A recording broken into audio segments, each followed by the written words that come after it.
नमस्कार, मैं हूं अंकुर और आप देख रहे हैं सत्य हिंदी का न्यूज बुलेटिन। एक नजर अब तक की सुर्खियों पर। दिल्ली में आपके मुखिया अरविंद केजरीवाल से मुलाकात के बाद पंजाब में सीएम बदले जाने के सवाल पर मुख्यमंत्री भगवंत मान हंस पड़े।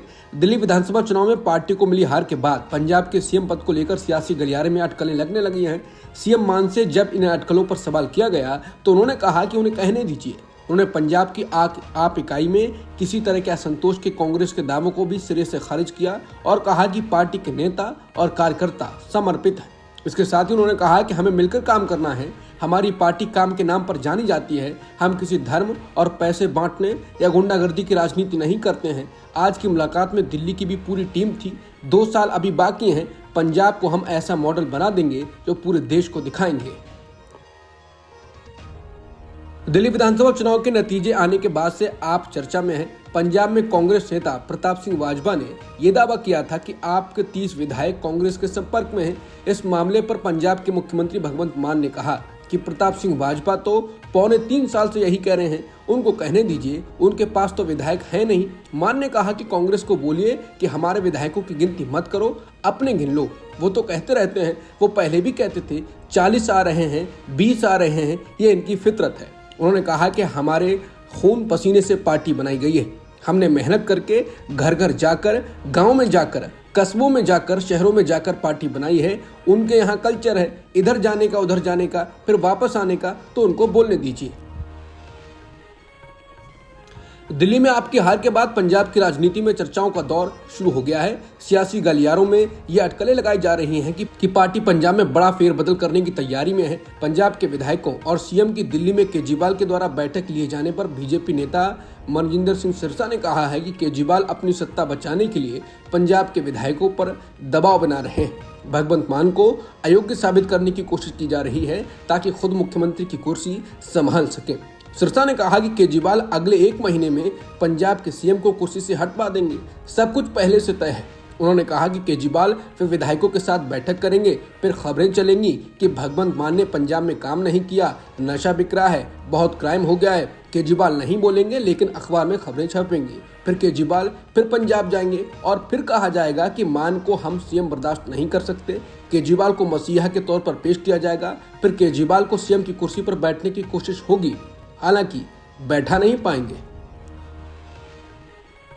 कांग्रेस सांसद गुरजीत औजला ने मंगलवार को कहा कि आपके कई विधायक कांग्रेस के संपर्क में हैं। इनके 25 से 30 विधायक टच में हैं। आपके विधायक साथ आए तो कांग्रेस सरकार बनाएगी। मंथन दिल्ली पर करना चाहिए था, पंजाब वालों को क्यों बुलाया। कांग्रेस सांसद अमर सिंह ने कहा ये उनके अंदर की लड़ाई है। अरविंद केजरीवाल क्योंकि दिल्ली हार चुके हैं, आप पंजाब को अपने कंट्रोल में पूरी तरह से लेने की कोशिश में लगे हुए हैं। पंजाब में कांग्रेस नेता प्रताप सिंह बाजवा ने यह दावा किया था कि आम आदमी पार्टी के 30 विधायक कांग्रेस के संपर्क में हैं। इस पर पंजाब के संगरूर से आम आदमी पार्टी के सांसद गुरमीत सिंह का बयान सामने आया। समाचार एजेंसी पीटीआई के मुताबिक उन्होंने कहा, प्रताप सिंह बाजवा जी पिछले 3 साल से पता नहीं कितने बार ऐसे बयान दे चुके हैं कि इतने लोग संपर्क में हैं। कभी 20 कहते हैं, कभी 22 कहते हैं, अब 30 कहना शुरू कर दिया है। उन्होंने कहा कि प्रताप सिंह बाजवा का खुद का भाई बीजेपी में चला गया और उनका उन्हें पता नहीं चला, और आम आदमी पार्टी के विधायकों को पता है कि कौन किसके संपर्क में है। सांसद ने कहा कि कभी कह देते हैं कि बीजेपी के संपर्क में है तो कभी कह देते हैं कि हमारे संपर्क में है, लेकिन असल में सच्चाई ये है कि मतलब मेरी सिर्फ शंका नहीं, पूरे पंजाब के लोगों की शंका है कि सबसे पहले अगर प्रताप सिंह बाजवा को सीएम कैंडिडेट नहीं बनाया तो सबसे पहले प्रताप सिंह बाजवा बीजेपी में जाएंगे। उन्होंने कहा क्योंकि अब उन्हें लगता है कि राजा वडिंग जो पार्टी के प्रेसिडेंट थे वो सांसद पद पर आ गए, चन्नी जी आ गए, रंधावा जी आ गए, तो मेरा पक्का चांस है पंजाब में सीएम बनने का, कांग्रेस की तरफ से सीएम कैंडिडेट बनने का। अगर उनको सीएम कैंडिडेट नहीं बनाया गया तो मैं आपको लिख कर देता हूं कि सबसे पहले बीजेपी में, क्योंकि अपना भाई तो भेज चुके हैं, सबसे पहले बीजेपी में प्रताप सिंह बाजवा जाएंगे।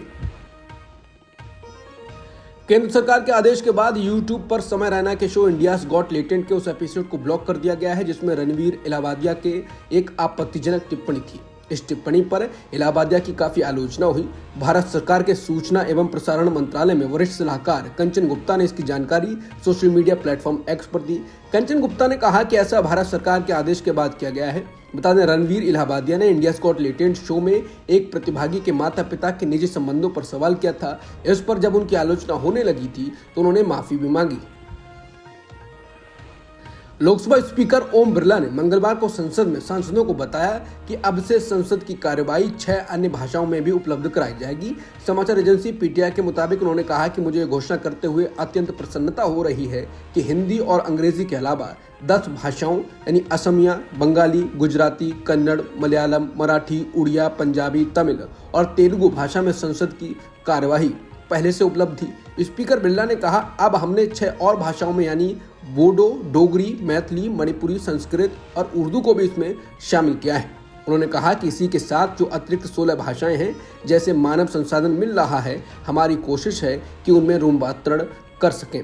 बिरला ने कहा, मैं आपको ये भी बताना चाहता हूं कि दुनिया के अंदर भारत की संसद ही एक लोकतांत्रिक संस्था है जो इतनी भाषाओं में रूपांतरण कर रहा है। प्रयागराज कुंभ में माघ पूर्णिमा पर होने वाले स्नान को लेकर उत्तर प्रदेश प्रशासन ने विशेष हिदायत दी है।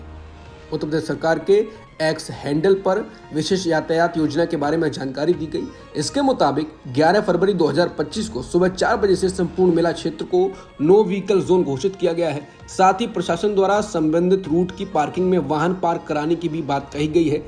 इस दौरान श्रद्धालुओं की सुरक्षा और सुगम स्नान के लिए केवल आवश्यक और आकस्मिक सेवाओं को प्रवेश की अनुमति थी। श्रद्धालुओं के लिए आवागमन को आसान बनाने के मकसद से यूपी प्रशासन ने 11 फरवरी की शाम 5 बजे से पूरे प्रयागराज शहर को भी नो व्हीकल जोन घोषित किया है। इस समय केवल आपातकालीन सेवाओं को ही इस प्रतिबंध से छूट दी जाएगी। यूपी प्रशासन के मुताबिक मेला क्षेत्र में श्रद्धालुओं के सुरक्षित आवागमन के लिए ये विशेष यातायात योजना 12 फरवरी को स्नान संपन्न होने तक लागू रहेगी।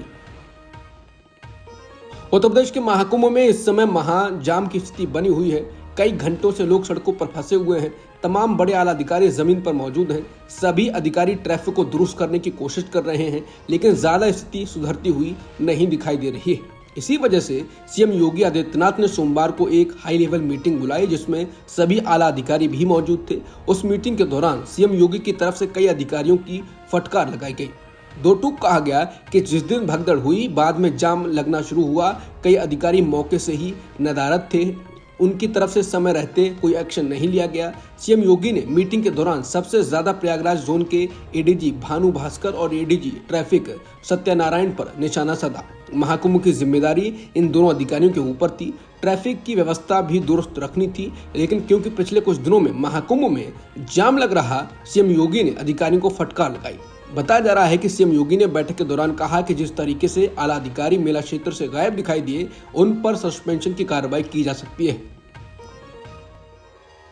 अमेरिका के राष्ट्रपति डोनाल्ड ट्रंप ने कहा है कि हमास अगर बंधक बनाए गए सभी नागरिकों को नहीं छोड़ता है तो इजरायल के साथ उसके युद्ध विराम समझौते को रद्द कर देना चाहिए। उन्होंने कहा कि वो चाहते हैं कि 1 या 2 नहीं, सभी बंधकों की रिहाई हो। बता दें, हमास ने सोमवार को कहा था कि वो बंधकों की रिहाई रोक रहा है क्योंकि इजरायल युद्धविराम समझौते का उल्लंघन कर रहा है। मालूम हो कि हमास और इजरायल के बीच हुआ युद्धविराम समझौता 19 जनवरी को लागू हुआ था। इसके बाद से हमास ने 16 इजरायली और 5 थाई बंधकों को छोड़ा है। इसके बदले इजरायल ने 566 कैदियों को रिहा किया है। फ्रांस में एआई एक्शन समिट में शामिल होने पहुंचे भारत के प्रधानमंत्री मोदी ने राष्ट्रपति इमैनुअल मैक्रों से मुलाकात की। मैक्रों ने डिनर का आयोजन किया था, जिसमें पीएम मोदी के साथ अमेरिका के उपराष्ट्रपति जेडी वेंस भी शामिल हुए थे। पीएम मोदी के फ्रांस पहुंचने के बाद राष्ट्रपति इमैनुअल मैक्रों ने एक्स पर लिखा, पेरिस में स्वागत है मेरे दोस्त। वहीं प्रधानमंत्री मोदी ने लिखा, मेरे दोस्त राष्ट्रपति इमैनुअल मैक्रों से मिलकर खुशी हुई।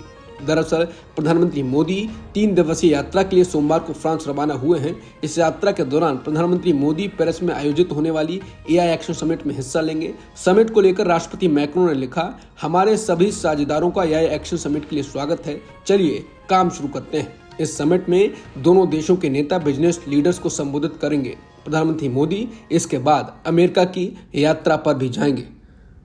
अब तक की सुर्खियों में इतना ही। बाकी खबरों के लिए बने रहिए सत्यहिंदी.com के साथ।